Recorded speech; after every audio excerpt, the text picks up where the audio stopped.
નમસ્તે મિત્રો, હું પોક્યા વંદના મારી ચેનલ જીકે ક્વિઝ સોલ્યુશનમાં દરરોજ કંઈક નવું જાણવા માટે આ ચેનલને સબસ્ક્રાઈબ કરો। આજનો પ્રશ્ન છે, ચીઝ શેમાંથી બને છે?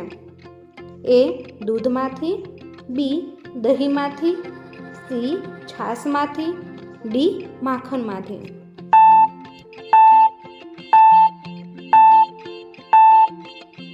સાચો જવાબ છે એ દૂધમાંથી।